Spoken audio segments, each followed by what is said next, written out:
Well, at first, it was a really multi-crop farm with some sheep and this vineyard, the Salco vineyard, original. We can consider it an historical plot in this area. It was planted since a while, and you could feel it. It was the little vineyard of this farm, and like that's a kind of tradition of multi-crop farming around here. You have some animals, some cereals, some forestry, some olives, some vines, and some probably plots have survived more than others and have been able to grow quality because they were in an ideal place, and that's certainly the case of the Salco vineyard. And that's the very first things were very private in a way. They were because I think I remember that I had my own values, my own sensibility to environmental care and a kind of idea that something was happening around and it was too much. There was but it was very personal. So I brought it in the winery, and I certainly started by being inspired from organic, from biodynamic. Actually, the first vineyards were set up and trained and planted with Daniel Schuster, a famous Podolonskian biodynamic winemaker from New Zealand. So that was the, and there was certainly, I was attracted because it looked like something more balanced and more, careful at first. And then for sure, I brought the same idea that business needed to be shaped with your values. So the relationship with the workers were already a very important thing since the early times, and so in a way the idea, the soul of the business needed to be clean, but inside it was not a shout or a spoken thing, because just to be clear, at the very beginning we were certified organic for years before telling it to the people, to the public.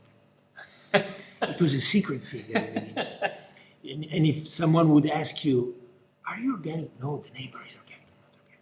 I'm not organic." It's like I remember back, which is a joke, but it's true. And that's when the idea, the seed of the sustainability idea rooted. Because in the early 2000s, I said, if I have to make a serious business nowadays, I need to make it responsible and targeting more than just profit, more than just quality, because I'm making a quality product. So I needed to have a broader vision. The idea created the idea of a new cellar which needed to be energy dependent, or to start measuring and integrating in our management control indicators such as carbon footprint. We were the first to calculate the carbon footprint worldwide in 2009. And it was like at the research and development level, because there was not even an ISO standard. So we put together universities, research people in a very, simple and not costly, because everybody wanted to work with us, because it was an avant-garde of trying to think of new models in the wine value chain that would fit an envision of environmental care management. So that was that's what was boiling, and I think that was the really innovative thing at Salcheto. We imagined to have a new vision of business in wine. It was already happening in other fields. In this transition between the early 2000s and 2008, 2009, when we really declared what we were doing, 2009, 2010, let's say, it was a moment in which markets were still suspicious. Consider that, and in my business plan, I didn't mention what I was going to do with the cellar and with the carbon footprint, and because I probably crazy, and it's too much of a romance and nothing realistic.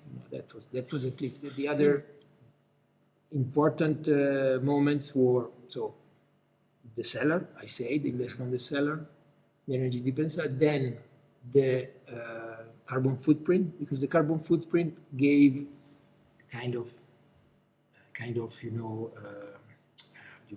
call it, like, showed us the picture of our impacts in terms of climate change, which are still the most significant indicators for environmental challenges, and they were telling us where the criticities were in our value chain. And by the way, considering all our value chain under a life cycle assessment approach, it was from cradle to grave. So all the supply upstream, our core operation, and the downstream distribution and post-consumption. So that's why it was a milestone in 2009. It really considered everything, and it was picturing that, for example, the cellar that we were just about to grand open was not the biggest part of the problem. So it was not a great news at the time. And it said, okay, it's just 15% of the price, really very nice, but it's not 50 or 70. And when, in fact, packaging was over a third.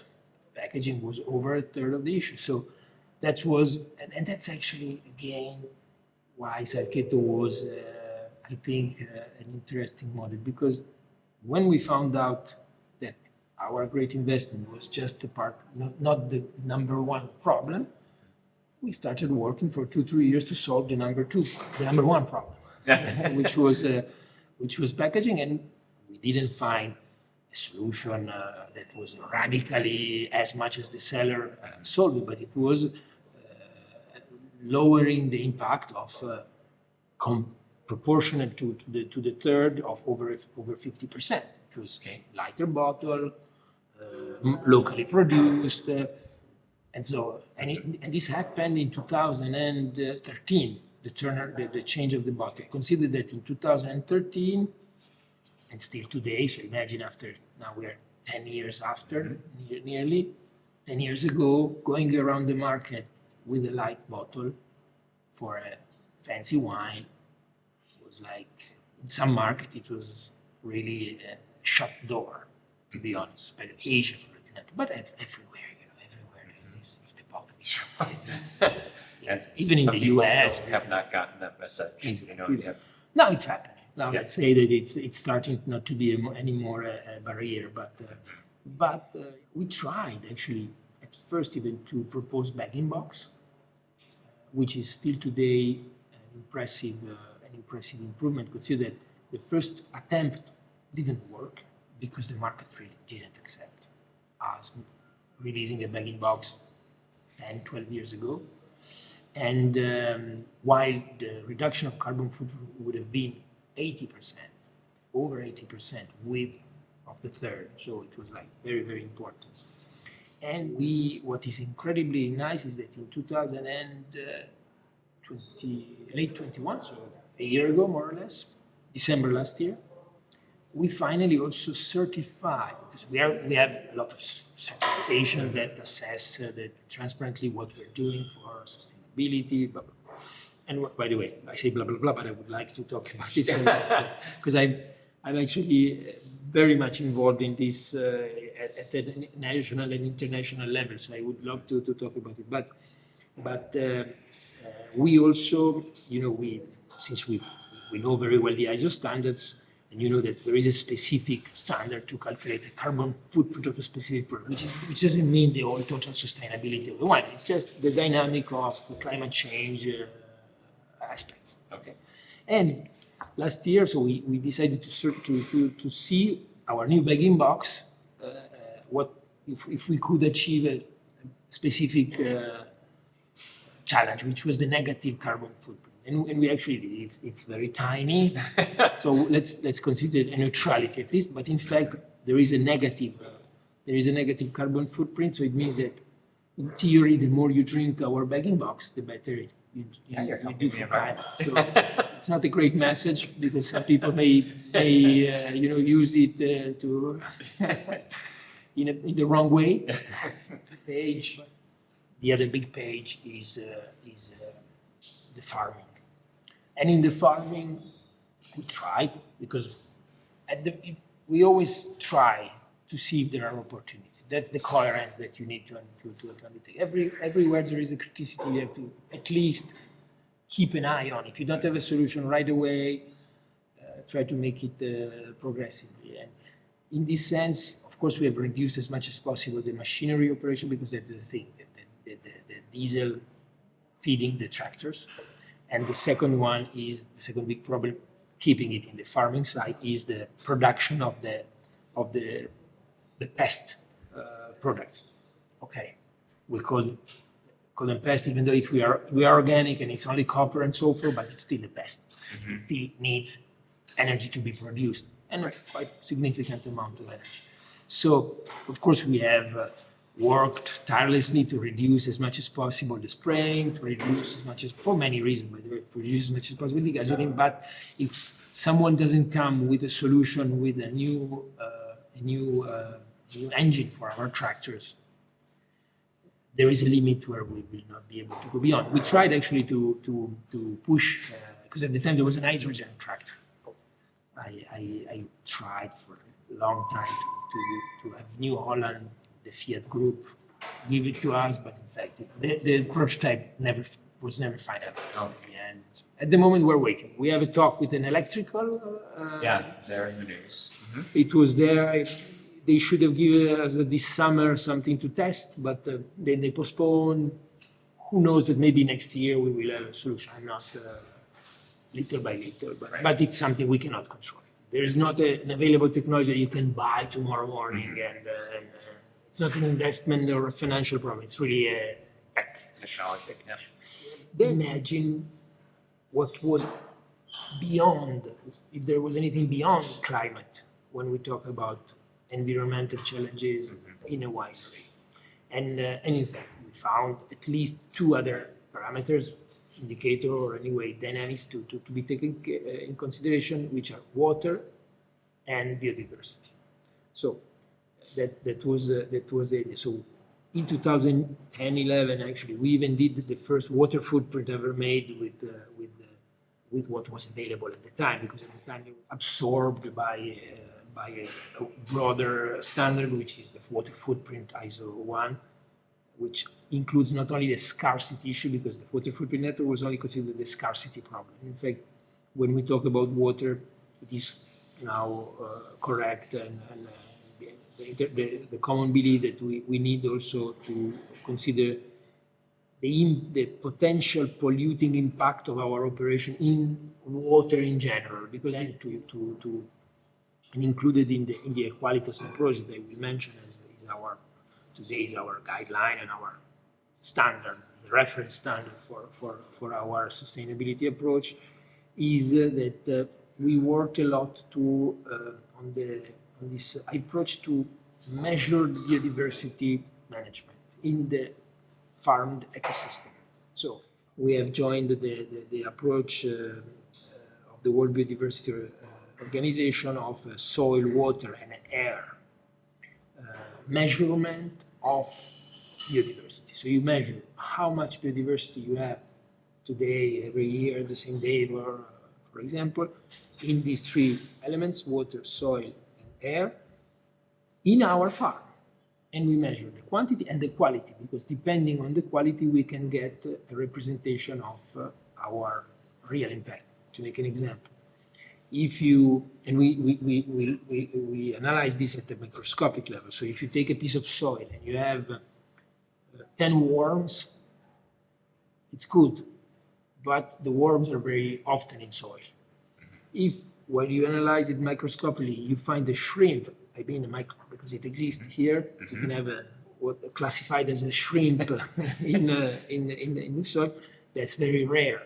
And that's something that if it's there, it means that you have a very light impact on the biodiversity that you really touch and manage, which is that's our biodiversity. Our biodiversity it's not. We don't think that the main point is if we farm 10 different kind of grapes. It's great, but we have a different problem. The problem is how every organization impact is potentially deteriorating what's in its environment. That's everyone's problem. And that's a big problem, because if you kill the worms, the shrimps, the birds and the fishes in the river, and then you cultivate 10 types of grapes. Maybe I think it's not the best choice, right? Yeah. Around 2015, when I decided that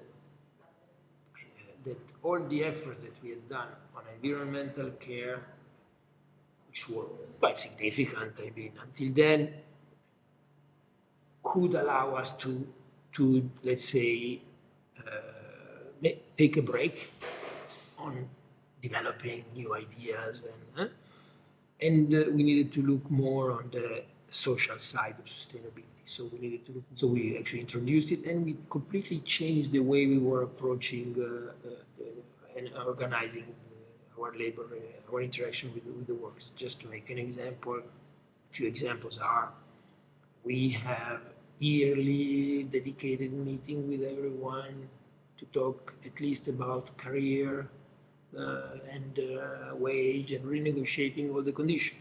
So it's codified with the management. So that's one thing. We have annual meetings in which we share information. I expose the financial statement of the company at the same time, the same way, to the shareholders and to the workers, all the workers. Just to make another example, so it's a moment of sharing of what are our strategies, where are we going, and so it's a matter of transparency and sharing of decision also at the end. So I'm being influenced by, but it's part of a vision. So you and you know, at the end it creates a mood.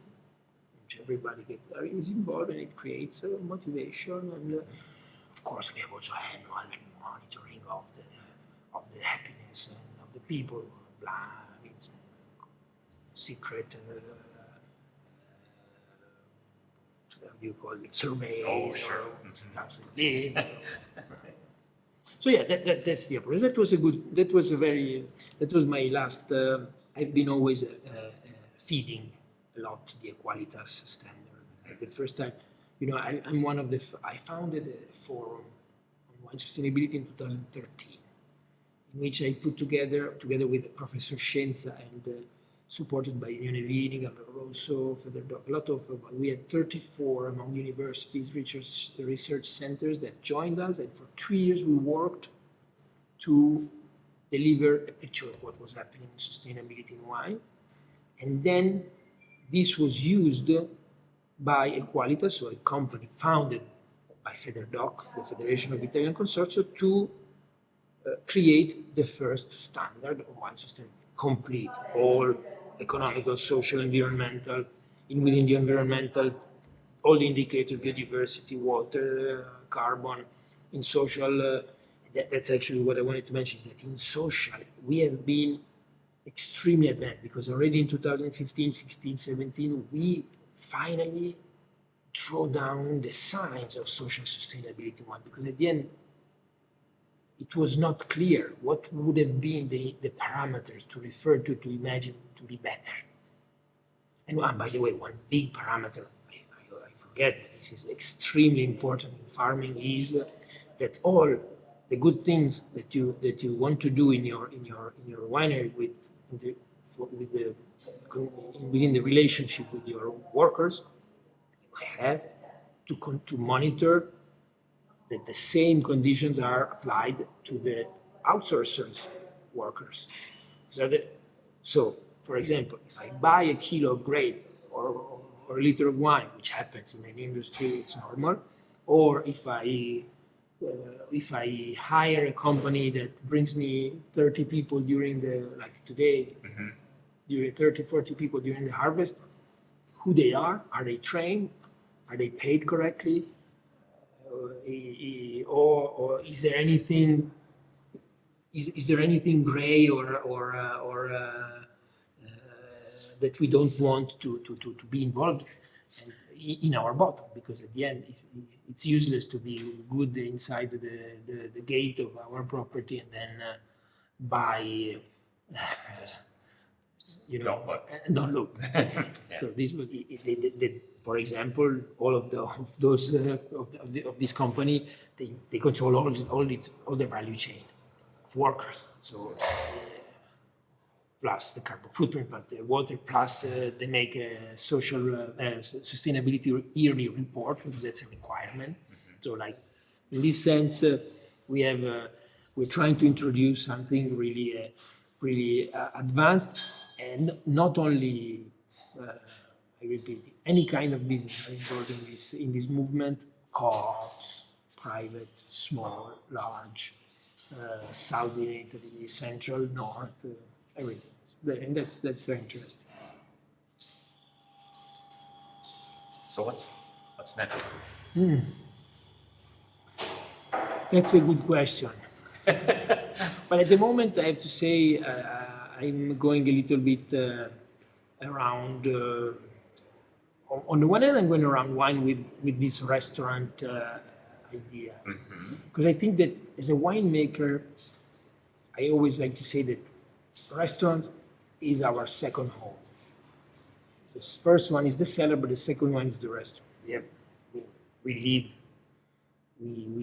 live thanks to the restaurant business in a way. That's where quality wine is represented. Even though, today the retail is also more and more important for fine wines, but restaurant is still the heart of our business. And so we're naturally close to it. And so I'm working a lot now on this idea. Thanks to the restaurant, we have opened the winery to introduce the same approach to sustainability reporting and standardization and model to the restaurant. That's what I want to deliver. That's what we would love to give to give back to the restaurants. And that's one thing. Then, of course, we're working, as we say, we still have the open thing of the tractor. We have the open thing of packaging, because in fact, we're not happy with even with bag-in-box. It's a great solution For some wines. But there are limits. So we are still pushing some research networks to look for packaging which would solve two problems: the oxygenation issue, so maybe being able to use more type of wines in the bag-in-box with just a little bit less oxygen transmission, and on the other hand also to solve because bag-in-box has one problem. Even though this is embedded in the carbon footprint, so it means that it's still better than glass, but it's the post-consumption problem. The plastic is not recyclable fully, and that's a problem. So we have problems to solve. And these two things are still the next packaging and tractor. I think for our industrial are still the two big challenges. And coming back to wine, I have still. I don't know if the page that I open with the neo-natural wine, because we have over 10 years ago started to make wines in total without any intervention, without any addition, so no sulfur even. That's been something that in terms of taste, it's great for the transparency, the idea of transparency. But in terms of taste, it has been an incredible challenge, because another thing for the next is that we are working we also have this idea. I don't want to say, by the way, it's not only an idea. We're actually making, we planted a vineyard this last winter up in the mountains of Tuscany to see, and I'm not shy to say it because I love other people to join. It's to understand two things. On the one hand, if we can really create a bubble area for Tuscany, so more a climate that it's more maybe suitable for that. So cooler, wetter, maybe. So we're talking about 1,000 meters above sea level where we did it, but very experimental. and altitude. And then on the other hand, because there is a climate issue, we're under big pressure here in everywhere. Even Tuscany now is under big pressure, with the Mediterranean in 2022 summer being 5 degrees above the average. Wow. It's Celsius. It means that in 3 out of 5 years, and this year was very clear. Again, we have African climatic for spring to end of summer, and then at the end of summer we have the shock between the comeback of before the Azor anticyclone, the Atlantic climate gets back. Boom! There is like storms of winds of 200 kilometers per hour, 100 knots, or rains that is in a day twice what it rains in 8 months. That's the new normal, and it's. But I repeat, it doesn't mean run away. We don't want to run away. Just you have to adapt. That's a way to. It's a curious way to look around. Okay.